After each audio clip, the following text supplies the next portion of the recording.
누군가를 다른 사람에게 소개한다는 것, 또 소개를 받는다고 하는 것은 쉬운 일이 아닌 것 같습니다. 그 사람에 대해서 잘 알고 있다고 생각을 하고 저 사람은 확실해 이런 사람이라고 할지라도 소개하는 게 쉽지가 않아요. 뭐 그 사람과 내가 관계가 좋지만 또 다른 사람에게 소개했을 때에는 어떤지 우리가 경험해보지 못했기 때문이라는 거죠. 아픈 사람들 저는 가끔씩 저한테도 이렇게 물어보는 분들이 계시는데요. 뭐 목사님 어디가 아픈데 뭐 어디로 가야지 좋을까요? 이렇게 물어보셔요. 참 난감할 때가 많습니다. 제가 뭐 어디가 아파가지고 예를 들어서 제가 뭐 허리가 아파가지고 어느 병원에서 치료를 받았는데 잘 나았습니다.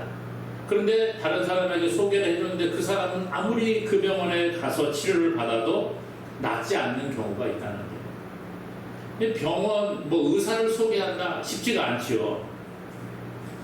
학원이나 뭐 선생님을 소개받는다 쉽지가 않습니다. 우리 아이가 뭐 어떤 취미가 있는데 뭐 어디를 보내면 좋을까요? 여기를 보내세요. 그런데 갔는데 적응이 잘 못해요. 그러면은 어려움이 찾아오는 거죠. 회사도 그런 것 같습니다. 저도 뭐 목회자니까 저는 교회 주변에 있는 목사님들 가운데 가끔씩 목회자를 소개해달라고 하는 분들이 계세요. 우리 부교육자가 필요한데 좀 소개해주세요. 우리 후임 누구 와야 되는데 소개 좀 해주세요. 우리 교회는 작지만 이렇게 새로운 목사님을 모시려고 하는데 소개 좀 해주세요. 쉽지가 않아요. 사람을 소개한다는 게 쉽지가 않습니다. 그런데 좋은 선생님들은 자기가 가르치는 제자들에게 좋은 것을 소개하고 가르치고 싶은 마음이 있다는 거예요. 그렇지 않습니까? 부모도 마찬가지죠. 자녀들에게 좋은 것을 소개하고 싶은 마음. 왜 그럴까요? 제자들이, 우리 자녀들이 잘 되기를 바라기 때문에 그렇게 한다는 것이에요. 오늘 우리가 살펴보고자 하는 오늘 본문의 내용을 보면 세례 요한이 소개가 되고 있습니다. 그리고 세례 요한의 제자들이 있었는데 그 제자들 가운데 두 사람이 오늘 나오는 것을 볼 수가 있어요. 세례 요한이 오늘 이 제자들에게 누군가를 소개해 주고 있다는 거예요. 세례 요한은 제자를 사랑하는 마음이 있었고 그들을 향하여 아주 인생의 귀중한 만남을 가지게 되는 것이 오늘 본문에 소개가 되고 있습니다. 오늘 세례 요한은요, 예수님이 사역하시기 전에 먼저 와서 회개의 세례를 베풀고 예수님이 오실 길을 예비하고 있었습니다. 여러분 회개하십시오. 회개하고 세례를 받고 회개하고 그 오실 메시아를 준비하시기 바랍니다. 이렇게 외친 사람이 세례 요한이죠. 이 세례를 베풀던 요한, 어느 날 예수님께서 세례 요한에게 세례를 받으러 오십니다. 그래서 예수님을 보고 요한이 말하는 거예요. 야, 봐라, 세상 죄를 지고 가는 하나님의 어린 양이로다. 이렇게 선포를 했어요. 예수님이 오신 목적은 세상의 죄를 없애기 위해 오셨다는 거예요. 세상의 죄를 대신 지고 가기 위해 이 땅에 오셨다는 거예요. 오늘 예수님이 왜 오셨는지를 분명히 세례 요한은 알고 있었고 그 예수님을 보고 뭐라 그래요? 세상 죄를 지고 가는 하나님의 어린 양이로다.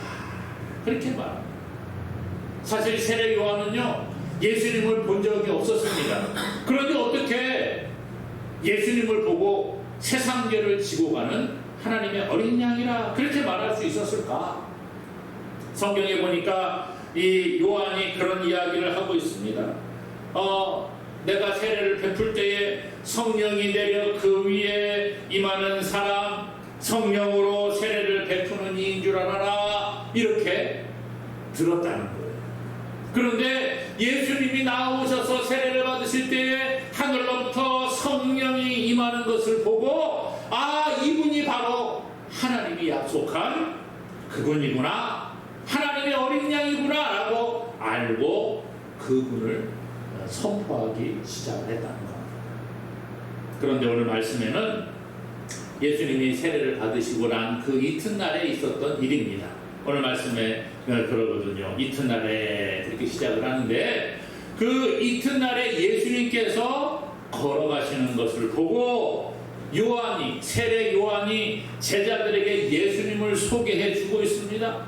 오늘 본문 36절에 이렇게 말하거든요. 예수께서 거니심을 보고 말하되 보라 하나님의 어린 양이로다. 하나님의 어린 양이로다. 제자들에게 말하는 거예요. 야 봐라 저분이 바로 하나님의 어린 양이다. 이렇게 말하고 있다는 거죠. 사실 이 본문의 내용은요 다른 복음서에는 나오지가 않습니다. 마태복음, 마가복음, 누가복음 여기에는 나오지가 않아요. 마태복음, 마가복음, 누가복음에는 예수님께서 갈릴리 바닷가에서 처음으로 제자를 부르시는 것을 소개해주고 있습니다. 그런데 오늘 요한복음에는 특별히 예수님과 제자들의 첫 만남을 소개해주고 있다는 거예요. 요한복음의 기록자는 요한이라는 사도 요한을 이야기합니다. 이 사도 요한은 당시에 세례를 베푸는 세례 요한의 제자였습니다.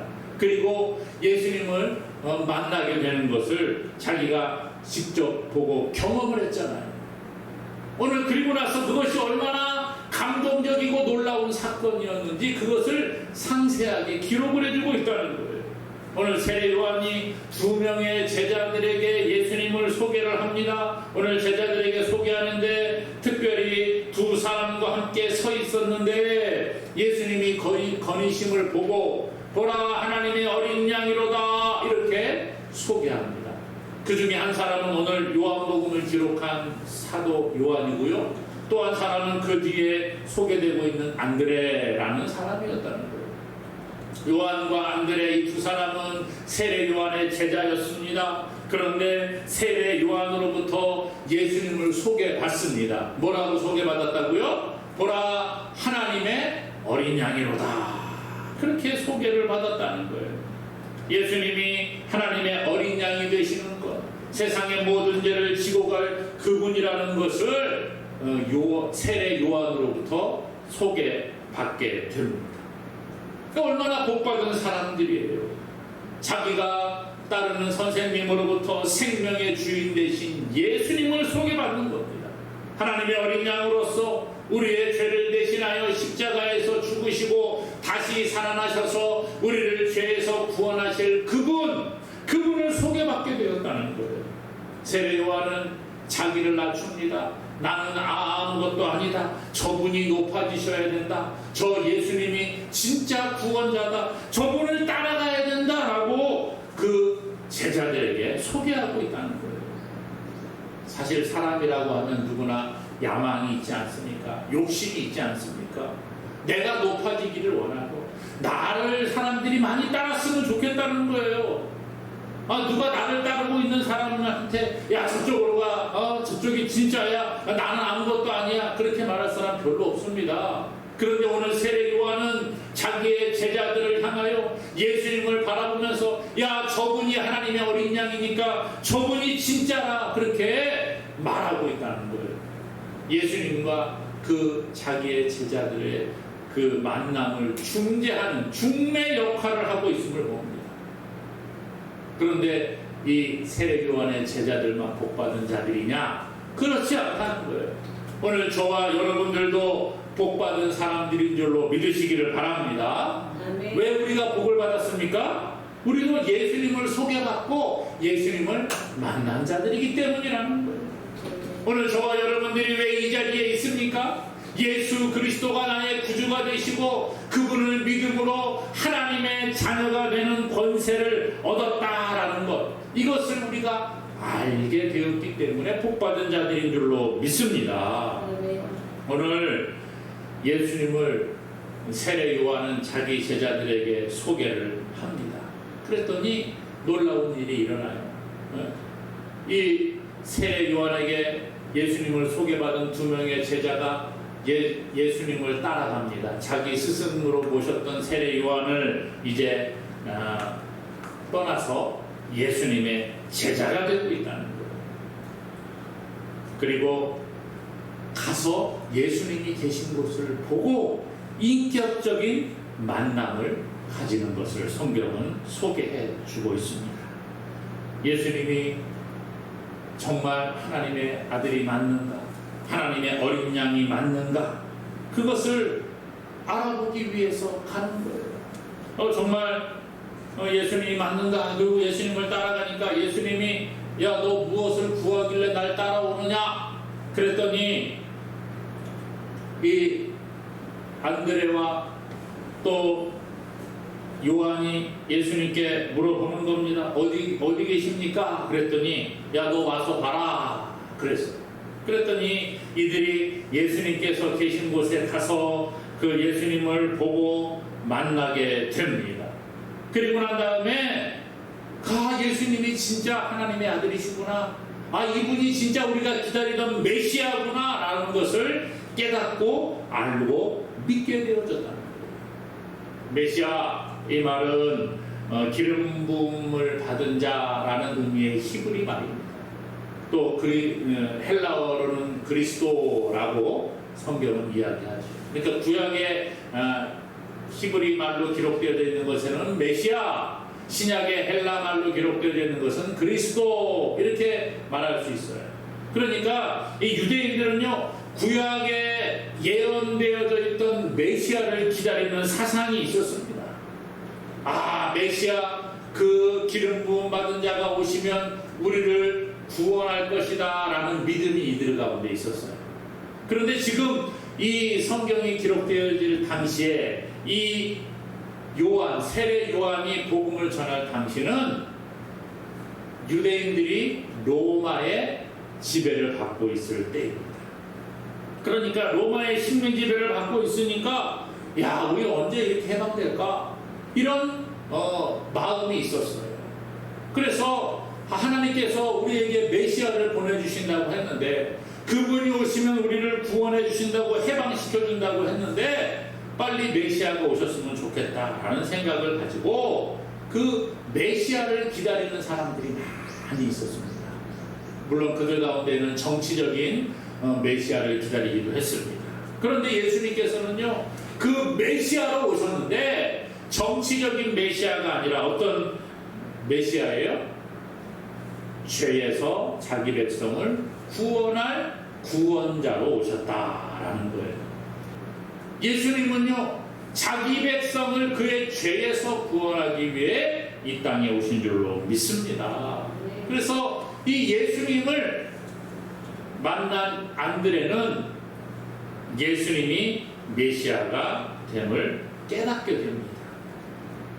오늘 우리가 예수님을 어떤 분으로 아는가는 참 중요한 것 같습니다. 여러분, 예수님이 우리의 구원자가 되심을 믿습니까? 이 믿음이 있어야 되는 거예요. 이게 중요한 거예요. 민중을 해방시키는 정치적인 메시아가 아닙니다. 예수님은 사회를 변혁시키기 위해 이 땅에 오신 분이라, 물론 그럴 수도 있겠습니다만 아니요. 성경은 뭐라고 말합니까? 우리의 죄를 해결하기 위해 이 땅에 오신 분이 바로 예수 그리스도 구원자로 오셨다는 거예요. 오늘 그러므로 예수님을 우리가 분명히 알고 예수님을 인격적으로 만나는 경험이 있어야 합니다. 사람마다 차이가 있을지 모르지만 우리가 처음 복음을 접하고 교회를 다니면서 예수님을 알게 됩니다. 예수님을 만나게 됩니다. 그렇죠? 예수님은 하나님의 아들이시구나. 예수님을 믿으면 구원받는구나. 예수님을 믿어야지 우리가 죄사함을 받는구나. 알게 되는 거예요. 그리고 예수님, 나에게 찾아오시고 나를 만나주세요, 나를 죄에서 구원해주세요, 이렇게 고백을 할 때에 주님이 우리와 함께 하시고 우리가 하나님의 자녀가 되는 줄로 믿습니다. 그런데 신앙생활 하다가 보면 이러한 구원의 감격이 좀 시들시들해질 때가 있다는 거예요. 시들해질 때가 있어요.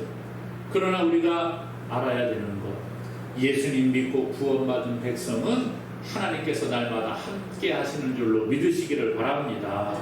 그러므로 우리가 신앙이 때로는 좀 약해질지라도, 좀 어려워질지라도 내가 만난 그 예수님을 다시 한번 기억을 하고 하나님이 나를 붙잡고 계심을 믿고 우리가 신앙생활을 잘하는 자가 될 수 있기를 간절히 축원합니다.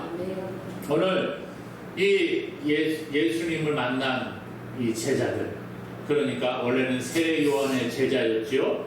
그러다가 이제 세례 요한으로부터 하나님의 어린 양이라는 소개를 받고 이 사도 요한과 안드레가 예수님을 따라갑니다. 예수님의 제자가 되었어요. 그리고 난 다음에 오늘 말씀해 보니까 그 가운데 안드레라고 하는 제자가 예수님은 메시아구나 이걸 깨달았어요. 야, 이분이 메시아가 틀림없구나. 그리고 난 다음에 한 일이 뭡니까? 자기 형제 시몬에게 찾아가는 거예요. 그리고 또 그 시몬에게 야, 내가 메시아를 만났어 라고 전하기 시작합니다. 오늘 41절인데요 41절에 보니까 그가 먼저 자기의 형제 시몬을 찾아 말하되 우리가 메시아를 만났다 하고, 메시아는 번역하면 그리스도라. 안드레가 예수님을 만난 다음에 야, 이분이 메시아가 틀림없구나 깨달아지자마자 한 일이 뭐예요? 자기 형제 시몬에게 찾아가는 거예요. 그리고 우리가 메시아를 만났어, 너도 만나봐, 이렇게 말하는 거죠. 교회사적으로 보게 되면 예수 그리스도를 자발적으로 전한 첫 번째 전도자가 바로 이 안드레라는, 예수님을 가서 만나보니까 우와, 이분이 진짜 우리가 기다리던 메시아가 틀림없구나, 이분을 만나게 해야지. 누구에게 먼저 이야기할까? 제일 먼저 떠오르는 게 바로 자기 형제 시몬이었다는 거예요. 시몬에게 갑니다. 그리고 전하는 거예요. 오늘 말씀해 보니까 예수님이 야, 안드레, 너 이제 나를 따라오게 되면 너 가서 형제 전도해가지고 와, 이렇게 말하시지 않으셨어요. 너 가서 전도해 오지 않으면 너는 내 제자가 될 자격이 없어, 이렇게 말씀하지 않으셨어요. 예수님 아무 말씀하지 않으셨는데 안드레가 예수님을 만나고 예수님이 메시아임을 깨닫게 되니까 그것을 제일 먼저 누구에게 전해요? 자기 형제 시몬에게 전했다라는 거예요. 여러분, 우리 가족 가운데 암이 걸린 사람이 있다고 한번 생각을 해봅시다. 암이 걸려서 힘들어 하는데 내가 어느 날 우와, 이것이 암의 특효약이다 이런 것을 들었어요. 그것을 내가 가지고 있어요. 그러면 그것을 가지고 누구에게 제일 먼저 갈까요? 우리 가족, 암 걸린 그 가족에게 제일 먼저 가져가지 않겠어요? 야, 이게 특효약이래, 야, 이게 진짜 좋은 거래, 한번 먹어봐, 나을 수 있어, 가지고 가지 않겠습니까? 이게 복된 소식이라는 거예요. 복음이 그렇습니다. 우리의 영혼이 정말 고칠 수 없는 병에 걸려 죽습니다. 아무 약으로도 고칠 수 없는 것이에요. 그런데 그 영혼의 병을 고칠 수 있는 것을 우리가 발견하게 되었다고 하면 그 사람에게 전하지 않겠어요? 그분이 바로 예수 그리스도라는 거예요. 가장 귀한 보물보다 더 값진 예수님, 그분을 내가 만나고 그분을 발견했으면 이것을 내 가족에게, 내 가장 사랑하는 사람에게 전하고 싶지 않겠습니까? 안드레가 그 일을 했다는 거예요. 내가 예수님 메시아를 만나고 나니까 야, 나 혼자 알고 있어서는 안 돼. 그래, 우리 형제 가운데 시몬 있잖아, 시몬에게 가서 전해야지. 그렇게 마음에 결단을 하고 가서 시몬에게 말하는 거예요. 자기 형제 시몬을 찾아가 말하되 우리가 메시아를 만났다, 메시아를 만났어, 그분은 그리스도가 되신다는 거예요. 오늘 죄로 인해 예수금에 이르게 된 사람들의 죄의 문제를 해결하는 방법은 예수 그리스도 한 분밖에 없는 줄로 믿습니다. 예수님이 십자가에서 피를 흘려 죽으심으로 그 피값으로 우리의 죄값을 대신 지불하셨습니다. 그리고 예수님이 3일 만에 다시 살아나심으로 그 누구든지 예수님을 믿는 자는 다시 살아나게 되는 줄로 믿습니다. 이것이 복음이라는 거예요.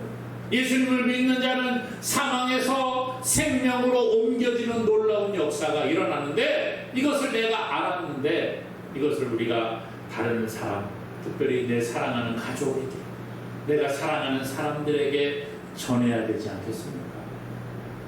오늘 안드레는 그 일을 했다는 거죠.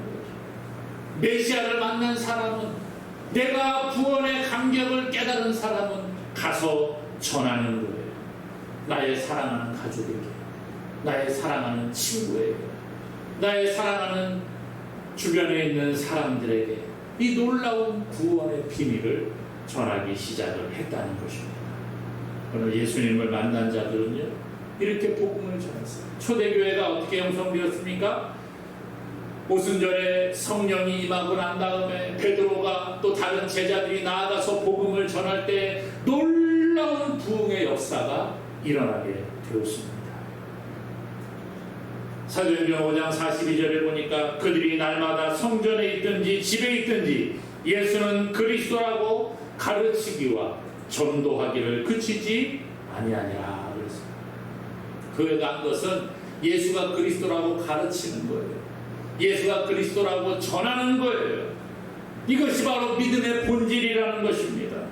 오늘 우리는 이것을 다시 한번 기억할 수 있기 원합니다. 세상의 사람들은 욕심이 많아서 보물을 발견하면 꽁꽁 숨겨두고 나 혼자만 알고 있으려고 합니다. 나 혼자 소유하고 소문내지 않으려고 합니다. 산에 약초를 캐러 다니는 신만이들을 보면 누구 같이 안 다닌다고 하잖아요. 혼자 다닌다고 그러잖아요. 왜요? 산삼이 어디에 있는지, 귀한 약재가 어디에 있는지 자기만 아는 거예요. 남들에게 안 가르쳐 줍니다. 같이 데리고 가서 야 저기 가면은 뭐 삼이 있어, 야 저기 가면은 어떤 약초 귀한 것들이 있어, 저기 가면 영지가 있어, 안 가르쳐 주는 거예요. 왜요? 나 혼자 알고 나 혼자서 그거를 채취하기 위해서. 제가 예전에 TV 프로그램을 보니까 자연산 송이버섯, 뭐 자연산 버섯을 채취하러 다니는 사람들이 있더라고요. 가격이 엄청 비싸요. 송이도 아주 최고급 자연산 송이를 그렇게 채취해가지고 파니까 돈이 많더라고요. 근데 혼자 다녀요. 왜 혼자 다닙니까? 아유, 혼자 다녀야지 뭐. 안 위험합니까? 아이 괜찮아. 왜 그럴까요? 혼자만 아는 거예요. 송이도 이렇게 이렇게 나오는 곳이 있다고 그러더라고요. 그 장소에 송이가 있어요. 그리고 송이를 캐고 나면 또 잘 이렇게 해가지고 나머지 포자가 또 이렇게 퍼질 수 있도록 그렇게 하잖아요. 그렇게 해서 자기가 여기는 송이밭, 여기는 뭐 무슨 밭, 이 버섯이 나는 곳이 있는데 다른 사람에게 안 가르쳐 주는 거예요. 왜? 자기만 알고 가서 돈이 필요할 때마다 가서 채취해가지고 좋을 때에 갖다 팔아야 되잖아요. 그 소문나면 어떻게 했어요? 이 사람 저 사람 다 와갖고 막 다 가져가 버리면 뭐 자기가 가질 게 없지. 세상은 그렇습니다. 그러나 오늘 예수님을 만난 저와 여러분들은 아닙니다. 가장 귀한 보배와 같은 예수님, 그분을 우리가 만났는데 나 혼자 알고 있는 것이 아니라 메시아를 만난 자들은 전하기 시작합니다. 오늘 우리도 구원자 되신 예수님을 만났습니다. 복음은 감출 수가 없어요. 복음은 도둑이 훔쳐가지를 못합니다. 아니 훔쳐가도 좋지요. 뭐 가져가면 자기도 듣고 믿으면 되잖아요. 오늘 우리가 복음을 나누면 나눌수록 복음은 더 풍성해지는 줄로 믿습니다. 디모데 후서 4장 2절에 너는 말씀을 전파하라.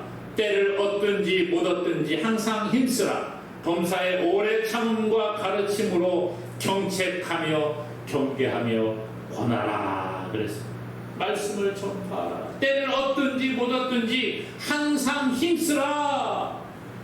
오늘 우리가 이 말씀을 기억하고 날마다 내가 만난 예수님, 그분을 다른 사람에게 소개하며 나아가는 저와 여러분 되기를 주님의 이름으로 간절히 축원합니다.